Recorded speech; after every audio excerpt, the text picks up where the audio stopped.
Coming up, a man returns from the afterlife with a message of hope, and a young woman breaks free from the pain of her past.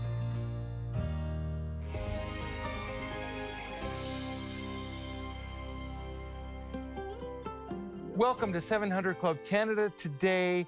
And Lori, I don't know if you saw this latest article, but it looks like more of us are going to be working from home. Wow. So what do you see as maybe some of the challenges with that? Well, I've actually worked from home for quite a few years. Once I left education, I had a home office. And my biggest challenge was, do I work at the kitchen table? How do I get rid of all the distractions and go to work? Right. Well, I do think there is some health in separating work and home. And so for me, I have an office that's set up in my house, but I have a door that I literally physically close as a signal to myself, Bill, you're not working now. Spend time with your family. But it's going to be interesting, some of the challenges with the new reality of our world. Exactly. And I think to your point, it's going to affect families probably the most. Yeah. So let's do it really well. Let's make family and God our top priority. Yeah. Well, up next, Nicole's story isn't new. Her parents divorced and had a hard impact on her life. So she looked to drugs and other addictions to heal her pain. But it was only after she entered a Christian rehab program that her healing truly began. Nicole Renzel always had a natural talent for sports. Growing up near Rock River in Janesville, Wisconsin, she found a love for water skiing at age 9, eventually becoming a national champion. I was the third person in the world to climb to the top of a 5-high pyramid. As a young child, I was in a water ski team, and I excelled very well with that, and that made me who I was at that time in my life. Nicole faced many challenges achieving those heights of success. She was born with hearing loss that would get worse through the years. Then, at 6 years old, she was molested by a male babysitter. She told her parents, but they dismissed it as kids fooling around. It happened again by a friend's brother when she was 12. This time, she said nothing. I felt useless and dirty and broken, and by it not being resolved, I kind of think that it made me feel like my needs weren't met and that my feelings were invalid, and it kind of made me shut off. By the time Nicole was 12, she was drinking and smoking cigarettes and pot. It seemed to solve my problems. I seemed to feel good enough, invincible. I didn't think so much about the things that were going on. It was like I was pretending to be someone else. Also during this time, she started wearing hearing aids and her classmates teased her relentlessly. Trying to hide her feelings of embarrassment and shame, she poured herself into water skiing. Then, another of life's challenges would take its toll, her parents' divorce. Devastated, she quit skiing. I didn't know how to handle the feelings that I felt inside, and so I just turned to a bottle, continued to smoke cigarettes, and thought that that was going to be the best for me. In college, Nicole partied and also began eating excessively and gained 30 pounds. To lose it, she started purging and eventually became bulimic. It relieved so much pressure, and it started to quiet those voices of never being good enough. I couldn't control my parents getting divorced, but I can control what I ate, how I ate it, when I did, if I threw up, or if I just stayed away from food, period. During her 3rd year in college, she became pregnant by a guy she had been dating. At 9 weeks, her mom convinced her to have an abortion. She had no idea of the remorse that would quickly follow. I walked in one person and came out somebody completely different. That scarred me in more ways than I thought possible. And as soon as I came out, I went into this depression. Soon after, she dropped out of college. She also started taking prescription pain meds. Then, her boyfriend left. Unable to hold down a job because of her addiction, she turned to prostitution, stealing, and panhandling to get her next fix. I was a slave to drugs. I did absolutely anything and everything for drugs. It was like I worshipped drugs as though drugs were my God. And whatever they demanded, I gave. Over a period of 5 years, Nicole would go into 9 rehabs, numerous psych wards, and served several jail sentences, including felony drug charges and violating probation. In that time, she would also make 3 suicide attempts. By age 30, Nicole had no home and was addicted to crack and meth. And I started to question, well, God, if you're real and I've tried to die and I've tried to do things to just end it, how come I'm still here? There has to be a purpose for all this pain. Then, in August of 2015, lying on the floor in a dirty apartment with other drug users, Nicole finally realized her life needed to change. And I remember laying there with tears running down my eyes, I knew that I couldn't die. I didn't have a gun to kill myself, and everything I had tried had run out.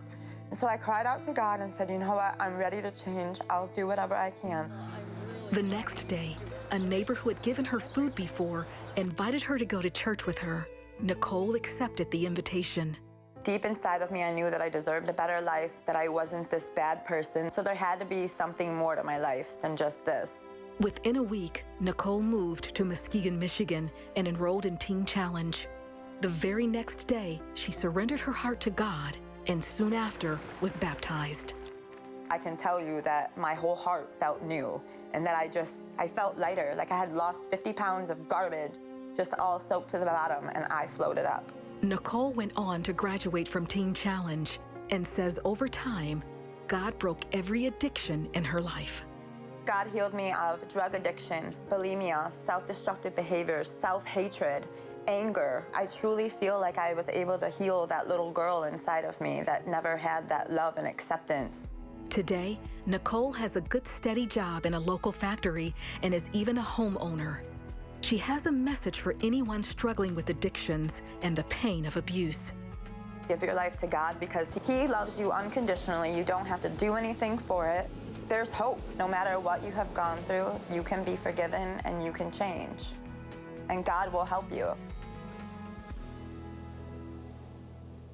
You know, when I watch Nicole's story, you can focus on the pain that brought her to this destructive place in her life and also this incredible, beautiful transformation. But here's what stood out to me. The neighbor. I mean, she noticed Nicole. She had given her food once, and now she's inviting her to church. And I'm sure she had no idea what had happened the night before when Nicole cried out to God. I mean, Nicole knew there was more. But see, God used what might have seemed like a little gesture from this neighbor to show some love, to pay attention to Nicole, an invitation to church, and it turned Nicole's life around. Isn't that amazing? Matthew 5, verse 14 and 16 say this, "You are the light of the world, like a city on a hilltop that cannot be hidden. No one lights a lamp and then puts it under a basket. Instead, a lamp is placed on a stand where it gives light to everyone in the house. In the same way, let your good deeds shine out for all to see so that everyone will praise your Heavenly Father." That's for you and for me. We are a light. We're a light on the hill to so many people who don't know which way to even turn. So who's around you? Are you looking for people that need some love? They need some care. Maybe they need an invitation. But most of all, they need Jesus. We have a resource called Witnessing. It's a great resource that maybe will help encourage you to step out of your comfort zone, to start noticing people, to show love. Here's what I've discovered. When I ask God, will you show me someone in need today? He always answers that prayer because I'm intentionally looking, and He always brings someone to my attention. Give us a call at 1-855-759-0700 for that resource to encourage you. Up next, a near-death experience puts a man face to face with God. What is an estate plan, and do I need it? An estate plan ensures your stuff will be distributed in the best, most tax-efficient way. We plan so many other things. Why don't we plan our wills? Creating a plan for your will ensures that you have taken into account any tax implications, discussed options for the best way to pass on your stuff, thought about who would be the best executor, and considered your specific situation. 700 Club Canada has partnered with Advisors with Purpose to help you create a personal estate plan. Their services are free, confidential, and no one will sell you anything. Contact Advisors with Purpose today at plan@advisorswithpurpose.ca.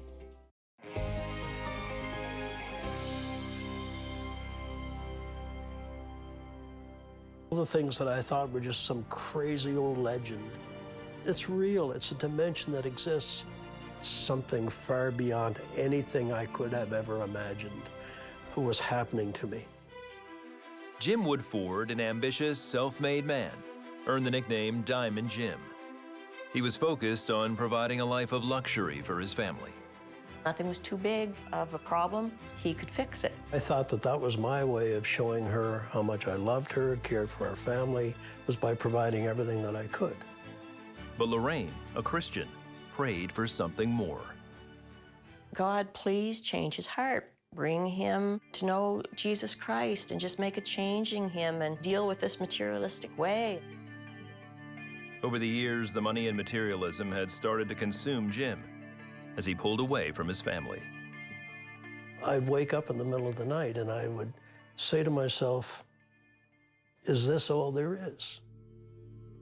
At 61 years old, Jim was diagnosed with Guillain-Barré syndrome, a rare incurable disease resulting in chronic pain. Unremitting electrical current pain in every part of my body, accompanied with paralyzing inability to move. For the next 5 years, Jim relied on prescription meds to manage the pain. He was just getting to be a very angry person. The pain was just consuming him. Never once, and this speaks to the arrogance, did I reach inside or look up to the sky and say, God, if you exist, help me out here. Not me, not Diamond Jim. In April 2014, Lorraine said a desperate prayer for Jim's heart. I said, God, I've been praying, but I haven't seen any change. Maybe you just have to break him to remake him. But be careful what you pray for. Later that month, after taking more than 4 times his dosage, Jim went to inspect a field he was planning to sell. He says while sitting in his truck, he felt a growing, burning sensation in his legs. And suddenly I realized I couldn't breathe. And it was as though the cab of the truck was filling with water. As I'm about to draw my last breath, from somewhere inside of me that I didn't even know existed, I cried out, God, forgive me. Forgive me. When Jim didn't come home, Lorraine called the police. He was found in his truck unresponsive and was rushed to the hospital. Lorraine rallied friends and family to pray. The head doctor came out and he said, your husband is severely brain damaged. There's no brain activity there. And he said, we have him on full life support because his organs have all shut down. He said, there is no way to bring him back. I was apologizing for praying what I prayed, but I didn't know it would come to this. There was something else she didn't know. Since the attack, Jim had been experiencing a very different reality. I look to the right, and there's this incredible vista of beautiful flowers and meadows. And I turn my vision to the left, and that beautiful green grass went from green to brown to scorched to black and dropped off in a crevasse. I saw the most hideous creature you could ever imagine. And I fell back in abject terror, the look of hatred in its eyes for me and all of mankind. But at this point, I turned toward the light and I raised both hands this time and I cried out, God, help me, help me. Then, Jim says 3 angels came and took him through heaven. And I realized I was looking at none other than Jesus Christ, the Son of God. And he looked at me with those violet eyes, and all I heard was,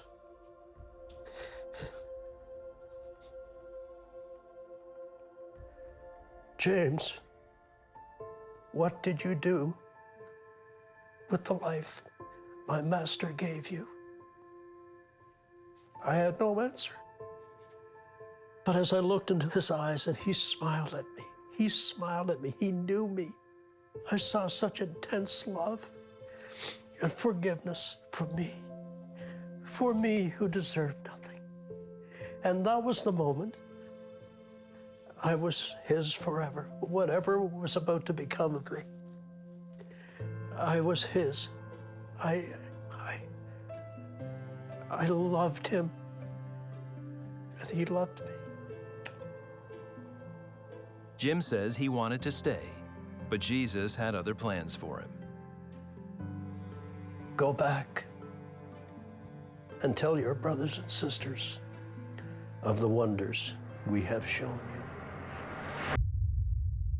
Suddenly, I'm in a cold hospital room on a gurney, screaming at the top of my lungs, scared the daylights out of some of the nurses. And a nurse came out and said, Mrs. Woodford, can you come here with me? And I thought, he's gone.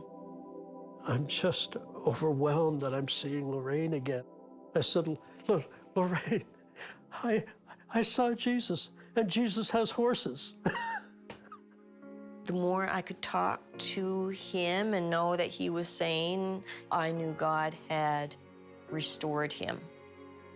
Lorraine realized God had also answered her prayer to break Jim, to remake him.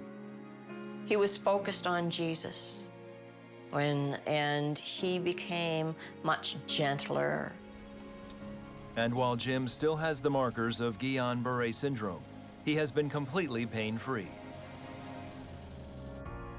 Today, Jim is intent on telling everyone he can about salvation in Jesus Christ. You have to open the door of your heart to let him in, and the door of my heart has now been opened.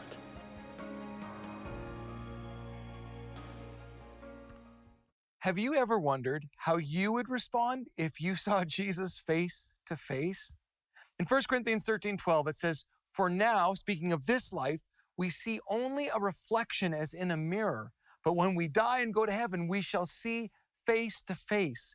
Now I know in part, but then I will know fully, even as I am fully known." And the Bible tells us that there is coming a day when everything we have ever done will be known.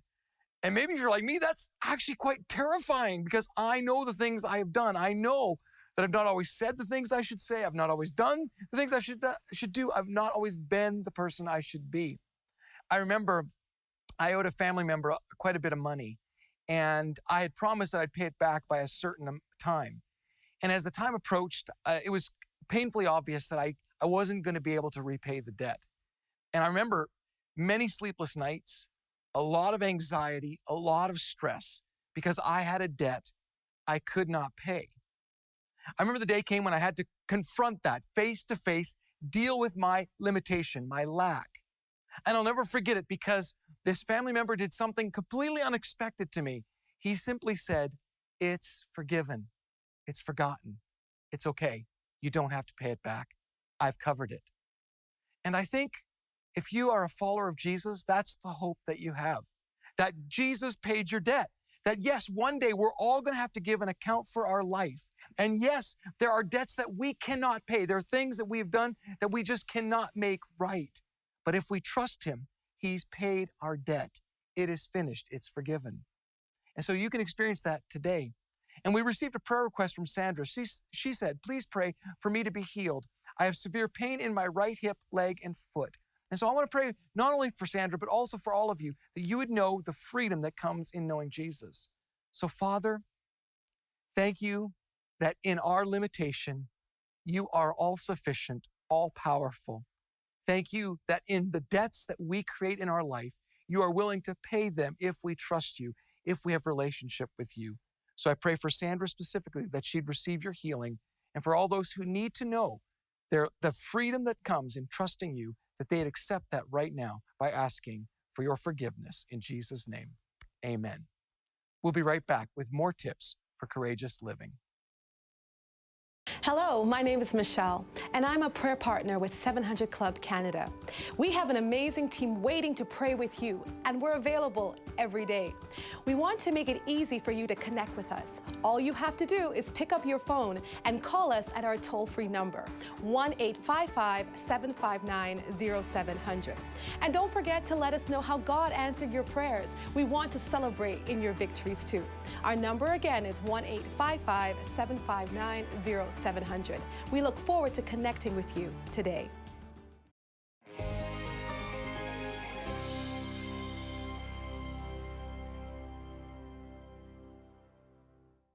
We all experience times of being overwhelmed. Maybe it's your workload, or perhaps it's the emotional strain you've been under. Whatever the challenge is, to be overwhelmed is to feel that you have no power to face it. You feel small and weak and ill-equipped, and you can't see a way forward. Well, the people of Israel can relate. They were feeling overwhelmed. God told them to conquer the nations that had defied him. But how? They were the smallest of nations, and the truth was that they weren't as powerful. They were overwhelmed. Here's what God said to them, and he says this to us too. Deuteronomy chapter 7, verses 17 to 21. Perhaps you will think to yourselves, how can we ever conquer these nations that are so much more powerful than we are? But don't be afraid of them. Just remember what the Lord your God did to Pharaoh and to all the land of Egypt. Remember the great terrors the Lord your God sent against them. You saw it all with your own eyes. And remember the miraculous signs and wonders and the strong hand and powerful arm with which he brought you out of Egypt. The Lord your God will use this same power against all the people you fear. No, do not be afraid of those nations, for the Lord your God is among you, and he is a great and awesome God. Well, did you catch it? The key to helping you move forward when you feel overwhelmed is to remember. Remember what God has done in your life. Remember what you've seen with your own eyes. Remember the miracles and all the ways he's helped you in the past. Remember how powerful he is. Remember that he's over everything and he's great and awesome. Remember. Now that may sound easy, but in order to remember, you have to be paying attention to what God is doing in your life. You have to write it down. You need to tell others about it as a way of reminding yourself. See, this is the practice of remembering, and this is the key to not being overwhelmed. When you are constantly reminding yourself that God is with you, he is stronger than anything you face, and he will come through for you, then you don't need to be overwhelmed. So, what are you facing? How does it compare to how great God is? Pretty small, right? So tell God all about it and thank him for what he will do. And then remember and keep going, because that's how you deal with being overwhelmed. And that's courageous living.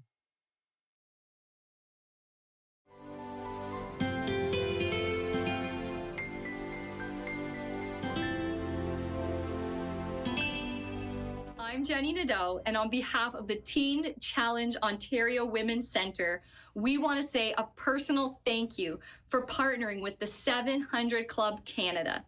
Because of our work together, we are reaching women trapped in addiction with the gospel and seeing them overcome these addictions and experiencing life-changing transformation. So thank you, partners, and God bless you. So today, I'd like to invite you to become a new partner for just $20 a month or more. And I also want to introduce you to Pledge Express. You know, we make it easy for you to give. You can just sign up for an automatic monthly withdrawal from a bank account. It makes it easy on you, and it also helps us do what we do. And if you become a partner today, we will send you this gift of hope and encouragement, readings from the book of Romans. So why not call us today at 1-855-759-0700 and partner with us in spreading this amazing good news of who Jesus is all across our nation. Thank you. God is For Us, a special audio recording from Pat Robertson. Neither height, nor depth, nor anything else in all creation will be able to separate us from the love of God that is in Christ Jesus our Lord. Reduce stress and anxiety while dwelling on the promises of God. God is For Us, verses of salvation, peace, and victory from the book of Romans. Available now.